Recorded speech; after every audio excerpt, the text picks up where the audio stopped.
Welcome friends, প্রথমত আবার ফিরে এসেছি। আজকে সেন্টেন্স নিয়ে আলোচনার কথা আছে। তো আমরা জানি যে as per the function there are 5 types of sentence. According to function there are 5 types of sentences, and according to structure there are 3 types of sentences. According to structure, simple sentence, complex sentence, compound sentence. And according to function, 5 types. Now let us have a look here. আমরা দেখছি 5 ধরনের sentence. একটা হচ্ছে assertive sentence, second interrogative, imperative, then optative, and next exclamatory sentence. Assertive sentence. Now let us discuss assertive sentence. These types of sentences generally starts with subject. কি দিয়ে শুরু হয়? Subject দিয়ে শুরু হয়। নেক্সট ভার্ব, দেন ও মানে হচ্ছে আদার্স। এই ও আদার্স যে ব্যাপারটা একটু বোঝার ব্যাপার আছে। আমরা আদার্স বলতে কি বোঝাই? আদার্স এখানে কিছু থাকতেও পারে, নাও থাকতে পারে, কিন্তু সাবজেক্ট প্লাস ভার্ব থাকবেই একটা সেন্টেন্স হতে গেলে, এবং অ্যাসার্টিভ সেন্টেন্সে তো এটা লাগবেই অবশ্যই। তো আদার্সটা সম্পর্কে একটু দেখা যাক। আদার্স মানে হচ্ছে, আমরা এটা পরবর্তী ভিডিওতে আলোচনা করবো আদার্সটা। এখানে একটু ইন্ট্রোডাকশন দিয়ে যায়। O1 that means object number 1, O2 that means object number 2, adverbials কিছু টাইম প্লেস অ্যাকশনের ব্যাপারে থাকলে, অ্যান্ড কমপ্লিমেন্ট। এইগুলো যে কোনো একটা থাকতে পারে আদার্সে, যে কোনো দুটো থাকতে পারে, যে কোনো তিনটে থাকতে পারে, যে কোনো চারটে থাকতে পারে, একটা নাও থাকতে পারে আদার্সে। কিন্তু মিনিমাম রিকোয়ারমেন্ট হচ্ছে সাবজেক্ট প্লাস হচ্ছে ভার্ব। এবার ভার্ব যখন আমরা আলোচনা করব পার্টস অফ স্পিচ সেকশনে, তখন তো দেখবো ভার্বের কত ভাগ আছে, V1, V2, V3, transitive, intransitive, সে জায়গায় আমরা পরে যাব। তো যেটা আলোচনা অ্যাসার্টিভ সেন্টেন্সের, সাবজেক্ট প্লাস হচ্ছে ভার্ব থাকবে। যেটা কোনো কিছু করা বা হওয়া যেটা দিয়ে বোঝায় সেটা ভার্ব, এটা আমাদের জানা দরকার আছে, না হলে আমরা বুঝতে পারবো না। তো এইখানটায় ভার্বকে নিশ্চয়ই আই অ্যাম আ টিচার। তো দেখুন, ভার্বকে প্রশ্ন করতে হবে কি দিয়ে, না তো কে দিয়ে। আই এম এ টিচার, আমি একজন শিক্ষক। কে হয় শিক্ষক? কে শিক্ষকটা কে? তখন অ্যান্সার আসবে আই, আমি। সুতরাং এখানে আইটা হলো আমার সাবজেক্ট। তাহলে সাবজেক্ট আমরা কি করে পাবো? ভার্বকে অল টাইম কে দিয়ে প্রশ্ন করতে হবে, তাহলে আমরা সাবজেক্ট পাবো। ভার্বকে যদি কি দিয়ে প্রশ্ন করি, তাহলে সাধারণত অবজেক্ট পাওয়া যায়। কিন্তু বন্ধুরা, এখানে আমি একটু আগে বলছিলাম না যে কমপ্লিমেন্টের একটা ব্যাপার আছে। এইখানে আমকে আপনি প্রশ্ন করুন, আমি কি, না তো একজন শিক্ষক। কি দিয়ে প্রশ্ন করে যদি কোনো ব্যক্তি পাওয়া যায়, তাহলে সেটা কিন্তু বন্ধুরা অবজেক্ট নয়। আমরা অবজেক্ট হিসেবে ভুল করলে ভুল হবে। কি দিয়ে প্রশ্ন করলে সবসময় বস্তু পেতে হবে। বস্তু পেলে ঠিক আছে। আমি যেমন এইটাই দেখো, এটাই কি আছে? ইজ। আবার সেই একই প্রবলেম এখানেও হবে। একটা জিনিস দেখতে হবে, ব্যক্তি বস্তু। এখানে ব্লুটা একটা কালার, এটা কিন্তু কোনো বস্তু নয়। ব্লুটা হচ্ছে নীল, এটা অ্যাডজেক্টিভ, এটা কোনো বস্তু নয় কিন্তু। হ্যাঁ, তো বস্তু যদি পাই তবেই কিন্তু কি দিয়ে প্রশ্ন করে আমরা পেতাম অবজেক্ট। কিন্তু কি দিয়ে প্রশ্ন করে যদি আমরা কোনো বস্তু না পাই, তাহলে সেটা কমপ্লিমেন্ট হয়ে যাবে। এখানে দুটো ভার্বই আমাদের বি ভার্ব আছে, অ্যাম এবং ইজ। অ্যাম ইজ এইরকম ভার্ব থাকলে সেটা হয় বি ভার্ব। তো এই বি ভার্বের ক্ষেত্রে আপনার কি দিয়ে প্রশ্ন করে যেটা পাচ্ছি সেটা পাচ্ছি আমরা কমপ্লিমেন্ট। এটাকে যে কমপ্লিমেন্ট বলছিলাম পরবর্তী ভিডিওতে আলোচনা করব। অবজেক্ট তাহলে আলোচনা হলো না এখানে, যা হোক আমরা অন্য একটা এক্সাম্পল দিলে অবজেক্ট আলোচনা হয়ে যাবে। I gave him a pen, এই সেন্টেন্সটা দেখুন, I gave him a pen, দিয়েছিলাম, গেভ নিশ্চয়ই এটা একটা কাজ, তাহলে এটা ভার্ব, এটা ভি2 তে আছে, সেটা তো পরবর্তীতে আলোচনা হবে। কে দিয়েছিল? আই, আমি, সুতরাং এটা হলো সাবজেক্ট। কি দিয়েছিলাম? আ পেন, একটি কলম, সুতরাং এটা হলো অবজেক্ট 1। এই যে অবজেক্ট 1 বলছিলাম আমরা। কি দিয়ে প্রশ্ন করলে আমরা ভার্বকে যদি বস্তুবাচক কিছু পাই, আ পেন একটা বস্তুবাচক, সুতরাং বস্তুবাচক এবং এটা একটা নাউন, সুতরাং পেনটা হচ্ছে অবজেক্ট নাম্বার 1। তার মানে এটাকে বলা হয় অবজেক্ট নাম্বার 1 হচ্ছে ডাইরেক্ট অবজেক্ট। ডাইরেক্ট অবজেক্ট এটা। এবার একে প্রশ্ন করুন কাকে, কাকে দিয়েছিল? তাকে। কাকে দিয়ে প্রশ্ন করে যদি অবশ্যই ব্যক্তিবাচক পাওয়া যাবে এবং সেটা হবে অবজেক্ট নাম্বার 2। হিমটা অবজেক্ট নাম্বার 2, এটা হচ্ছে ইনডাইরেক্ট অবজেক্ট। তাহলে হিমটা হলো ইনডাইরেক্ট অবজেক্ট। তাহলে এই ভিডিওতে আমরা মোটামুটি প্রসঙ্গ চলে আসাতে আমরা একটু আলোচনা করে নিতে পারলাম যে অবজেক্ট নাম্বার 1 ডাইরেক্ট অবজেক্ট, বস্তুবাচক যেটা, ব্যক্তিবাচক ইনডাইরেক্ট অবজেক্ট, এবং কমপ্লিমেন্ট পেয়েছি আমরা। কমপ্লিমেন্টটা দেখুন প্রশ্ন করা যদি হয় এখানে যে আই, আচ্ছা একটু দেখুন তো, আইটাও যে টিচারটাও সেই কিনা, আমিও যে শিক্ষকও সেই, একই ব্যক্তি। কমপ্লিমেন্ট মানে হচ্ছে পরিপূরক। একটার পরিবর্তে আর একটা যখন ব্যবহার হয় তখন সেটাকে বলা হয় কমপ্লিমেন্ট। আইও যে টিচারও সে, আমিও যে শিক্ষকও সে, সুতরাং এখানে এই টিচারটা হচ্ছে আই সাবজেক্টের একটা কমপ্লিমেন্ট। পাশাপাশি দ্য স্কাই ইজ ব্লু, আকাশ নীল, তো আকাশও যেরকম নীলও সেই রকম, এখানে একটা কমপ্লিমেন্ট চলে আসছে এখানে। আকাশটা নীল, কমপ্লিমেন্ট চলে আসছে। তো যাই হোক, কিন্তু এখানে আমরা অবজেক্ট পেয়েছি। তো এই মোটামুটি আমার যে আলোচনা ছিল অ্যাসার্টিভ সেন্টেন্সের, সে আলোচনা করতে গিয়ে একটু ডিটেলসে যাওয়া হলো, বেশ ভালো। পরবর্তীতে আবার আলোচনা করা যাবে। মিনিমাম রিকোয়ারমেন্ট হচ্ছে সাবজেক্ট প্লাস ভার্ব। এটা তো সাবজেক্ট প্লাস ভার্ব আছে, আই আছে, গেভ আছে, সুতরাং এটা একটা অ্যাসার্টিভ সেন্টেন্স। আই আছে, অ্যাম আছে, সুতরাং এটা একটা অ্যাসার্টিভ সেন্টেন্স। এবং এই সেন্টেন্সটা generally starts with subject and ends with full stop. দেখুন ফুল স্টপ দিয়ে এন্ডস হয়েছে। আর একটা ঘটনা, এটা প্লেন অ্যাসারশন, অ্যাসার্ট। আমরা অ্যাসারশন রিজনের যে সব বিভিন্ন সলভ করি, তো অ্যাসারশন থেকে অ্যাসার্ট, সেখান থেকে অ্যাসার্টিভ, তার মানে প্লেন স্টেটমেন্ট। এটার আর একটা নাম স্টেটমেন্ট। যে কোনো বিবৃতি হলেই আমার চুলের রং কালো, মাই হেয়ার ইজ ব্ল্যাক, বা হার হেয়ার ইজ গ্রে, তার চুল হচ্ছে পাকা গ্রে। তো এইগুলো সবই, বা আমরা আরো বলতে পারি যে I read in class 8, class 8-এ পড়ি। যা বলবো সেটাই হবে আই হ্যাভ আ ওয়াইফ, আমার একজন স্ত্রী আছে, ঠিক আছে। হি হ্যাজ 2 ওয়াইফস, তার 2টো স্ত্রী আছে। সবগুলোই স্টেটমেন্ট, সবগুলোই হচ্ছে অ্যাসার্টিভ সেন্টেন্স। চেহারা দেখে কি করে বুঝবো? সাবজেক্ট প্লাস ভার্ব থাকবে, শেষ হবে ফুল স্টপ দিয়ে, এবং এটা স্টেটমেন্ট হবে, ব্যাস। এই হলো অ্যাসার্টিভ। এইবার আমরা চলে আসছি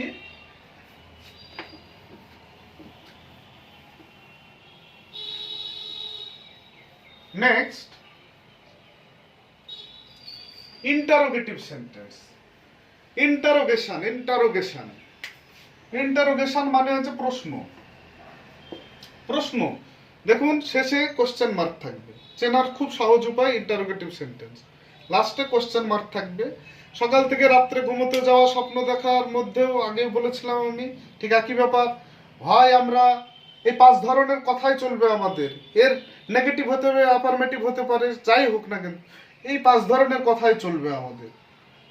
হয় সাধারণত বলবো, না হলে কিছু প্রশ্ন করব, এইভাবেই তো চলে। যে তোমার এখনো চা হয়নি কেন? সকালে হয়তো আহ, মানে বাড়ির যে কর্ত্রী আছে তাকে বলা হলো এখনো চা হয়নি কেন? হ্যাঁ, সুতরাং এই যে কোশ্চেন এগুলো, বা হোয়াট আর ইউ ডুইং, তুমি কি করছো, এগুলো সব কোশ্চেন।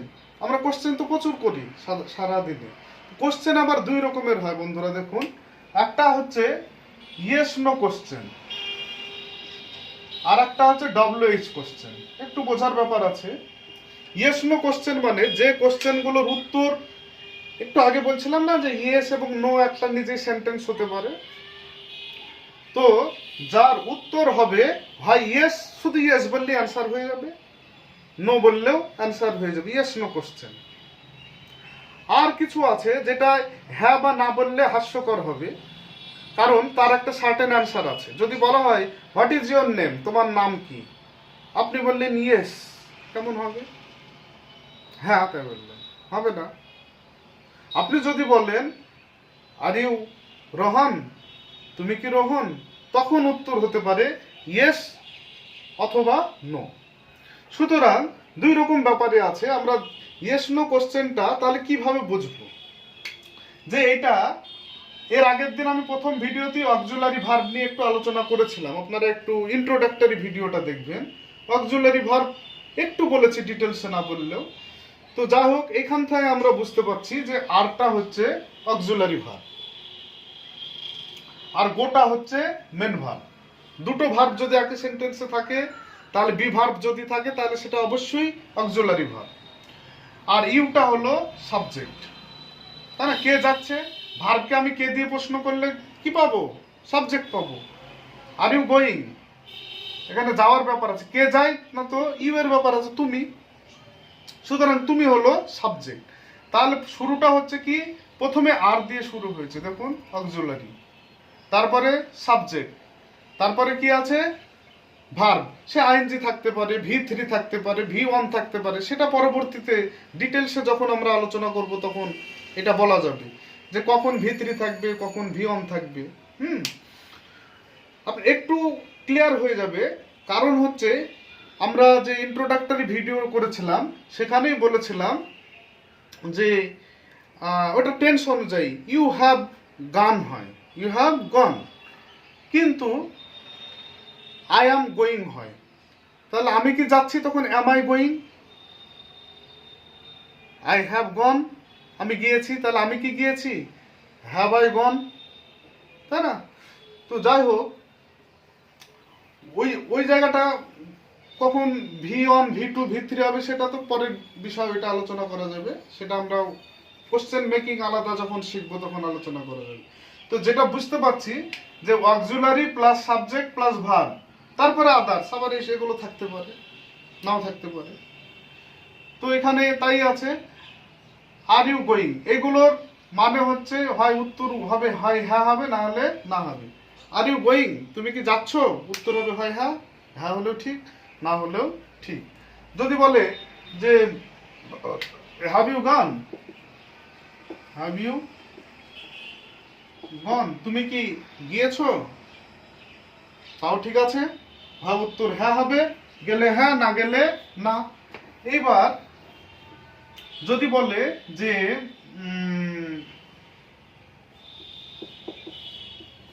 ডিড ইউ গো, এখানটা কিন্তু V1 হচ্ছে।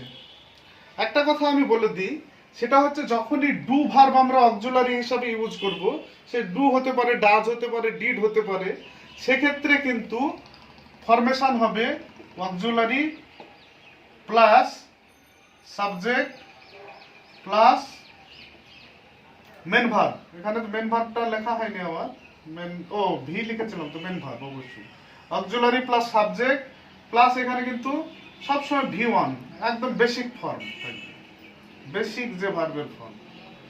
ডু ভার্ব যদি থাকে, question making A do verb থাকলে সে ডু হতে পারে, ডিড হতে পারে, ডাজ হতে পারে, যাই হোক না কেন, এখানে কিন্তু বেসিক ফর্ম থাকবে, V1 থাকবে। হ্যাঁ, এটা ইয়েস নো কোশ্চেনের ক্ষেত্রে। আমি আরেকটু ডিটেলসে যাচ্ছি এখানেই ইয়েস নো কোশ্চেনে।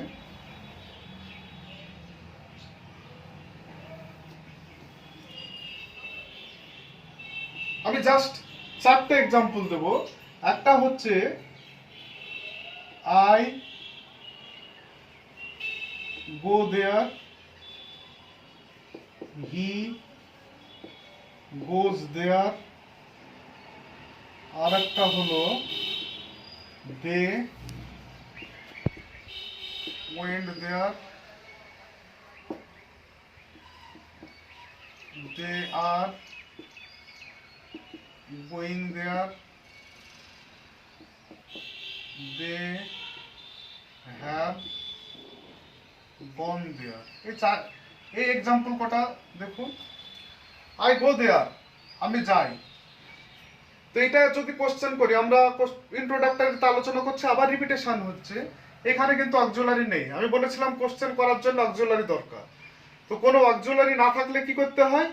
সেক্ষেত্রে ডু অক্সিলারি নিয়ে আসতে হয়। যার কেউ নেই তার ডু আছে, কেউ না থাকলে তার ডু আছে। তো এর কেউ নেই, তো ডু আছে, ও ডুকে স্মরণ করবে। ডু হচ্ছে অ্যাসিস্ট্যান্ট, অক্সিলারি মানে হচ্ছে অ্যাসিস্ট্যান্ট। আর গো হচ্ছে মেন ভার্ব। মেন ভার্ব বাবু, বাবু সাহেব, তার একটা আলাদা পাওয়ার আছে। হ্যাঁ, ও প্রয়োজন এর অ্যাসিস্ট্যান্টকে, অ্যাসিস্ট্যান্ট হচ্ছে ডুকে কাছে কিন্তু রাখে না। কিন্তু অন্যান্য ক্ষেত্রে দেখবেন যে অ্যাসিস্ট্যান্টকে কাছে রাখছে, যেমন কই গোয়িং, এই যে এখানে আর কে কাছে রেখেছে, এখানে রেখেছে, এখানে হ্যাভকে এখানে কাছে রাখা আছে। কিন্তু এই ক্ষেত্রে ও রাখেনি। যদি না রাখে, এখানে আর হ্যাভ এরা তো অক্সিলারি, এই অক্সিলারি গুলোকে কাছে রেখেছে। আইএনজি যুক্ত, তারপরে ভি3 এরকম থাকলে অক্সিলারি কাছে থাকে। আদারওয়াইজ ভি2, এটা ভি2 তে আছে, এটা ভি1 এ আছে, এটাও ভি1 এ আছে। ভি1 ভি2 তে থাকলে অক্সিলারি কাছে থাকে না। এই জায়গাটায় যদি অক্সিলারি শুধু থাকে, তখন ওকে ডুকে স্মরণ করবে। এখানে কোশ্চেন করতে গেলে কি করবে? প্রথমে অক্সিলারি, নিয়ম তো আমি বলেই দিয়েছি যে প্রথমে অক্সিলারি প্লাস কি আছে, সাবজেক্ট প্লাস ভার্ব। তো এখানে ডু আসলো, এটা ভি1 এ আছে, তাহলে ডু আই গো, বাস হয়ে গেল ডু আই গো। এটাই হি গোজ দেয়ার, তাহলে এখানে নাই তো অক্সিলারি আছে, নেই, একটাই ভার্ব। তাহলে আবার ডুকে স্মরণ করবে। হি, তো কি করবে? অক্সিলারি তো আচ্ছা অক্সিলারি আছে, তাহলে ডুটা আগে আসবে, ডু আসলো। কিন্তু এখানে দেখুন থার্ড পারসন সিঙ্গুলার, এসিএস যুক্ত আছে, সুতরাং ও ইএস নেবে। অ্যাসিস্ট্যান্টের ঘাড়ে অ্যাটাচি বাবু চাপিয়ে দেবে, এটা হচ্ছে ব্যাপার। বাবু হচ্ছে এখানে গো, ও নিজের ঘাড়ে আর নেবে না, কি করবে? ডাজ, তারপরে কি হবে? হি, ডাজ হি গো, সে কি যায়? হি গোজ দেয়ার, ডাজ হি গো, দেয়ারটা রাখবে এখানে, দেয়ারটা অ্যাডভার্বিয়াল, এখানেও দেয়ার থাকবে, এটা অ্যাডভার্বিয়াল থাকবে। তো ডাজ হি গো দেয়ার, তো এই বাবু ফ্রি হয়ে গেল কিন্তু। হ্যাঁ, ঘাড়ে চাপিয়ে দিয়েছে ডুয়ের ঘাড়ে, অক্সিলারির ঘাড়ে। আবার এখানেও তাই, ওয়েন্ট আছে, ভার্বটা কিন্তু ভি2 হলো, মেন ভার্ব হচ্ছে গো। তাহলে কি করবে? কেউ অক্সিলারি নেই, তাহলে কাকে স্মরণ করবে? ডুকে। তাহলে এ বলবে যে আমি পাস্টে আছি বাবু, আর থাকবো না, তুমি অক্সিলারি এসছো, এবার আমার বোঝাটা তুমি নিয়ে নাও। ডুকে পাস্ট করে দিবে, কি করবে? ডিড, ডুয়ের পাস্ট টেন্স ডিড হয়ে গেল। কি আছে? দে, ডিড দে। আর ওয়েন্ট কি চলে যাবে? বলবো আমি যা তাই চলে গেলাম, ও গো ছিল, গোতে চলে যাবে আবার। ও বাবু তো গো, মেন জায়গায় চলে যাবে। ডিড দে গো দেয়ার, আবার কোশ্চেন। আশা করি ক্লিয়ার হয়েছে এই জায়গাটা। যদি কোনো প্রবলেম থাকে কমেন্ট বক্সে কমেন্ট করবে অবশ্যই। এখানে এবার অক্সিলারি আছে, তাহলে আর কোনো চিন্তা নেই। সেদিন আমরা কোশ্চেন করেছিলাম দে আর গোয়িং দেয়ার, আমি জাস্ট আগে আরটা নিয়ে আসবো। এখানে কি করব? আর দে গোয়িং দেয়ার, গোয়িং এ থাকবে, এখানে আর কোনো চেঞ্জ হবে না। যদি অক্সিলারি না থাকে তাহলে এই ঘটনাটা ডুকে নিয়ে সেটা করতে হবে। আর যদি অক্সিলারি থাকে তাহলে শুধু অক্সিলারিটা আগে নিয়ে আসতে হবে, তাহলে হয়ে যাবে। এখানে হ্যাভ আছে, হ্যাভটাকে আগে আনবো, হ্যাভ দে গন দেয়ার। ব্যাস এইভাবেই আমরা কাজ করব। তো আশা করি ইয়েস নো কোশ্চেনটা ক্লিয়ার হয়ে গেছে, বুঝতে পেরেছেন আপনারা। এইবার ইয়েস নো কোশ্চেন বাদ দিয়ে আর একটা কোশ্চেন আছে, সেটা হচ্ছে ডব্লিউএইচ কোশ্চেন। ডব্লিউএইচ কোশ্চেন এমন কিছু না, আমি ফরমেশন এখানে লিখেই দিয়েছি। এখানে কি ছিল? অক্সিলারি, সাবজেক্ট, ভার্ব, যে ফরমেশন ইয়েস নোতে ছিল এখানে তাই থাকবে, মধ্যে থেকে প্রথমে ডব্লিউএইচটা অ্যাড হবে। এবার ডব্লিউএইচ কে কে ডব্লিউএইচ আছে? ডব্লিউএইচ গোষ্ঠীর লোক হচ্ছে যারা, ওদের ফ্যামিলির লোক। হোয়াট, ওদেরও তো একটা ফ্যামিলি আছে নাকি? হুইচ, হোয়ার, হোয়েন, হাউ, আর কি আছে? What, which, where, when, how, যাই হোক আরো এরকম থাকতে পারে। সেখানে ডব্লিউ শুধুমাত্র এই হাউ এর ক্ষেত্রে এইচটা আগে আছে, ডব্লিউটা পরে আছে, বাদ বাকি ডব্লিউএইচ সবগুলো লেগেই থাকবে এখানে। হ্যাঁ, তো এক্ষেত্রে আমি যে সেন্টেন্সটা প্রথমে লিখেছিলাম, আর ইউ গোয়িং, এটা ইয়েস নো কোশ্চেন ছিল। আর ইউ গোয়িং, এটা ছিল আমার ইয়েস নো। আমি জাস্ট আরটা ছোট হাতের করে দিলাম, এখানে হোয়ার লিখে দিলাম। হোয়ার আর ইউ গোয়িং মানে হয়ে গেল আর ইউ গোয়িং, তখন ইয়েস নো কোশ্চেন। তুমি কি যাচ্ছ? উত্তর হয় ইয়েস, না হলে নো। কিন্তু যখন হয়ে গেল হোয়ার আর ইউ গোয়িং, তুমি কোথায় যাচ্ছ, তার উত্তর আর ইয়েস, হ্যাঁ, না, এসব চলবে না। আপনাকে বলতে হবে আপনি বহরমপুর না কলকাতায় না কোথায় যাচ্ছেন। যদি বলে এখানে হোয়ারের বদলে যদি হোয়াই থাকে, হোয়াই আর ইউ গোয়িং, তুমি কেন যাচ্ছ, আপনাকে কারণ বলতে হবে আপনি কেন যাচ্ছেন। আপনার জরুরি কাজ আছে তাই যাচ্ছেন, না এমনি এমনি যাচ্ছেন, সেটা কিন্তু আপনাকে বলতে হবে। ইয়েস নো বললে আর হবে না। তো যাই হোক, এইটা হলো আমাদের ডব্লিউএইচ কোশ্চেন। তাহলে কোশ্চেন সেন্টেন্সও আমরা বুঝলাম মোটামুটি ভাবে। এইবার আমরা আসছি, দেখুন, ইম্পারেটিভ সেন্টেন্স। ইম্পারেটিভ, ইম্পারেটিভ মানে হচ্ছে অনুজ্ঞা, বাংলায় যেটাকে বলে। তো অনুজ্ঞা বলতে কি, এখানে আমি লিখে দিয়েছি, এখানে হয় অর্ডার হবে, না হলে রিকোয়েস্ট হবে, না হলে অ্যাডভাইস হবে। আদেশ, অনুরোধ, না হলে উপদেশ। তো এটার একটা মজার ব্যাপার আছে, শুরুটাই হচ্ছে ওই যে বাবু ভার্ব বলেছিলাম না, যে গো, কাম, ইট, সরাসরি ওরা, না হবে গোজ, না হবে ওয়েন্ট, কিছু দিয়ে শুরু হবে না, বেস্ট ফর্ম দিয়ে শুরু হবে। কামস দিয়েও হবে না, এখানে কাম হেয়ারই হবে অলওয়েজ, কামই থাকবে। স্পিক দিয়েই থাকবে, নো স্পিক্স, স্পিক্সও হবে না, স্পিকের পাস্ট টেন্সে স্পোকও হবে না এখানে। হ্যাঁ, খুব সহজ সেন্টেন্স। এটা বেসিক যে V1 এর যে বেসিক ভার্ব আছে সেটা দিয়ে শুরু হবে, আর কি হবে তারপরে আদার্স, অ্যাডভার্বিয়াল হতে পারে বা যা কিছু থাকতে পারে।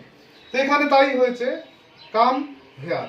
একটা জিনিস মনে রাখবে, যেখানে সকল ক্ষেত্রে ইউ কিন্তু উজ্জ্ব আছে, একটা সাবজেক্ট কিন্তু উজ্জ্ব আছে, এটা দেখা যায় না, দূর থেকে ইঙ্গিত দেয় যে আছে। ইউ, তুমি, সকল ক্ষেত্রে কিন্তু তুমি, এটা লেখার দরকার হয় না।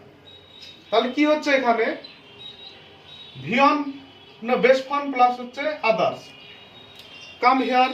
মনে রাখা খুব সহজ, this type of sentence generally starts with verb V1 and ends with full stop. খুব ভালো ব্যাপার। এবং আদেশ বোঝাবে, না হলে অনুরোধ, না হলে উপদেশ। তো কাম হিয়ার এটা জেনারেল অর্ডার, কাম হিয়ার, এখানে এসো, অর্ডার। প্লিজ কথাটা আমি প্রথম দিনই বলছিলাম যে ইংরেজিতে প্লিজ এবং সরি এই দুটো কথা অনেক দাম, এই দুটো কথা দিয়ে অনেক কিছু করা যায়। তো প্লিজ কথাটা দিয়ে দিলে এখানে রিকোয়েস্ট হয়ে গেল, প্লিজ কাম হিয়ার, একটু এখানে এসো, ব্যাস রিকোয়েস্ট হয়ে গেল। অ্যাডভাইস, অ্যাডভাইস আমরা ঠিক বুঝতে পারছি যে কাউকে কারো উপকারে লাগবে এইরকম কিছু বলা। অলওয়েজ স্পিক দ্য ট্রুথ, সবসময় সত্য কথা বলো। নিশ্চয়ই এটা এক ধরনের রিকোয়েস্ট ঠিকই আছে, কিন্তু সব থেকে বড় ব্যাপার এটা কিন্তু একটা অ্যাডভাইস। সত্য কথা বললে তার ভালো হবে, খারাপ হবে না কখনো। সত্য কথা বলাই উচিত, সেটা হচ্ছে অ্যাডভাইস। বা বলতে পারে don't move into the sun. Sun মানে দা সান বলতে গেলে রোদ, সূর্য না। Don't move into the sun, রোদে দৌড়াদৌড়ি করো না, এটাও কিন্তু একটা অ্যাডভাইস বলা যেতে পারে।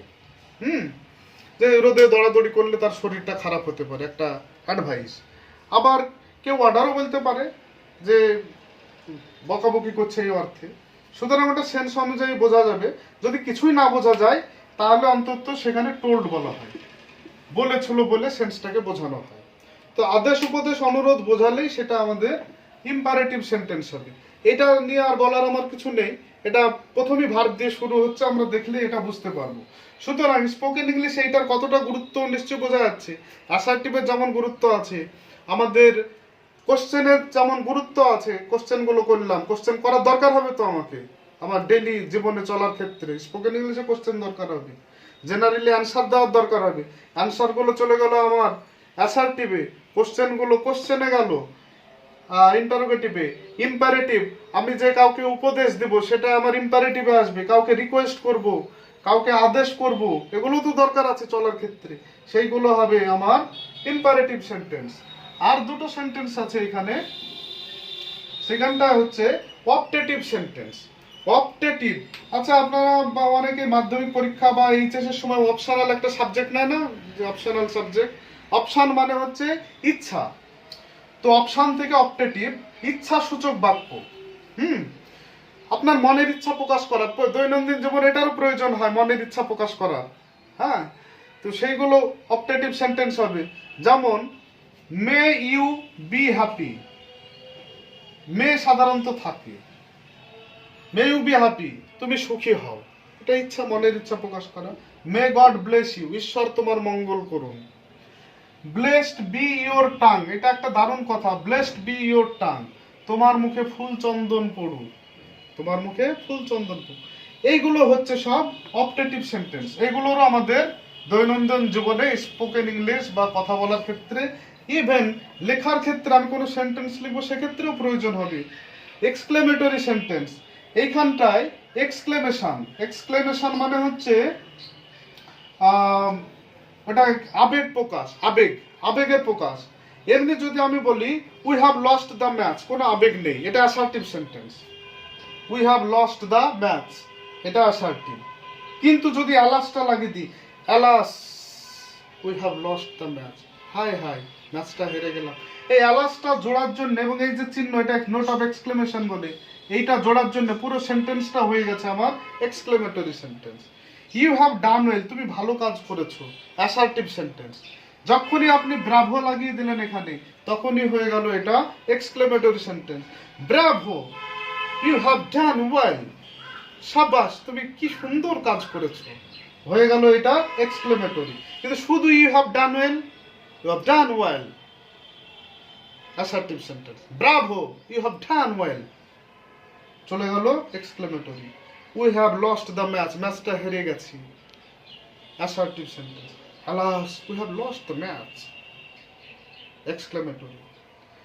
How beautiful the flower is, আরেকটা আছে লাস্টের ক্ষেত্রে আমাদের এইরকম নোট অফ এক্সক্লেমেশন দিয়ে আরেকটা sentence. How beautiful the flower is, ফুলটা কতই না সুন্দর, এক্সক্লেমেশন। আমি নর্মালি বললে কি বলতাম, the flower is very beautiful, ফুলটা খুব সুন্দর। How beautiful the flower is, ফুলটা কতই না সুন্দর, এইখানে ওটা হয়ে গেল exclamatory. What a beautiful flower is this, বা কি সুন্দর ফুল এটা, এটাও কিন্তু হয়ে গেল এক্সক্লেমেটরি সেন্টেন্স। তো আমাদের বন্ধুরা, আমাদের যে স্পোকেন ইংলিশ, সেক্ষেত্রে অবশ্যই এই যে সেন্টেন্সের যে 5 রকম আমি সেন্টেন্স বললাম, এগুলোর তো অবশ্যই প্রয়োজন আছে। নেক্সট দিন আমরা অ্যাকর্ডিং টু স্ট্রাকচার, যে সেন্টেন্সের যে ভাগগুলো আছে, যে 2-3টে সেন্টেন্সকে এক জায়গায় করা, একটা সেন্টেন্সকে কেটে আরেকভাবে বলা, কিভাবে সিম্পল, কমপ্লেক্স, কম্পাউন্ডে কিভাবে সেন্টেন্সগুলোকে আমরা ঘুরিয়ে ফিরিয়ে বলতে পারি, এগুলো যদি জানি আমরা খুব ভ্যারিয়েশন এনে কথা বলতে পারবো, ভ্যারিয়েশন এনে আমাদের লেখাটাকে আরো এনরিচ করতে পারবো। পাশাপাশি বন্ধুরা, আমি আলাদা একটা ভিডিও এর সঙ্গে করছি, আলাদা টাইটেল হেড দিয়ে, সেখানে ইডিয়মস এবং ফিগারস অফ স্পিচ এইগুলো ব্যবহার করে আমাদের ভাষাকে আরো কত সুন্দর করা যায়, সে either in our spoken English or in descriptive English, দুই ক্ষেত্রেই হতে পারে। সে ব্যাপারে আমি সেপারেট আলাদা একটা ভিডিও করছি, ওটা আলাদা টাইটেল হেড দিয়ে, ওটা অবশ্যই আপনারা ফলো করবেন, ওটাও কাজে লাগবে। পাশাপাশি ফাংশনাল গ্রামারে এইটুকু চলছে। তো যাই হোক, আগামী দিন আমরা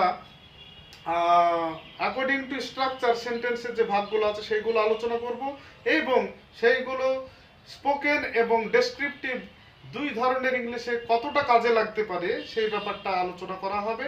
পাশাপাশি আরেকটা যেটা করা হবে, সেই রিলেটেড যে গ্রামাটিক্যাল যে ব্যাপারগুলো আসবে সেইগুলো আমরা আলোচনা করব। তো যাই হোক, সবাই ভালো থাকবেন। এবং এই ভিডিওটা আমি আবারও বলছি যে আগের ভিডিওগুলো যদি আপনি না দেখেন তাহলে সিকোয়েন্সটা বোঝা যাবে না ঠিকঠাক। যার জন্য প্রথমে ইন্ট্রোডাক্টরি ভিডিও, তারপরে পার্ট 1 ভিডিও দেখবেন। নেক্সট এটা আমরা পার্ট 2 ভিডিও করছি একই হেডে। এই ভিডিওটা একই হেডে থাকবে। এটা পরপর পরপর যদি আপনি দেখতে থাকেন তবেই কিন্তু আসল ব্যাপারটা বোঝা যাবে, এবং পুরো যে আমাদের উদ্দেশ্য সেটা সাধিত হবে। আমি আবারও বলছি যে এগুলো নলেজ স্পেসিফিক, হয়তো আপনাদের মধ্যে অনেকেই একটু বেশি জানেন, অনেকে কম জানেন, কিন্তু আমরা চেষ্টা করব খুব সিম্পলি ব্যাপারটাকে বলার, যাতে সকলের সুবিধা হয়। যাদের একটু কম জানা আছে তারা একটু বেশি জেনে নিতে পারে, যাদের দেখা যাচ্ছে অনেকটাই বেশি জানা আছে তাদের একটু নিজেকে রিভাইজ করে নেওয়া যেতে পারে। এই বলে আজকের মতো আমি ভিডিও শেষ করছি। যাই হোক, আপনারা ভালো থাকবেন। Till then, stay blessed. Thank you.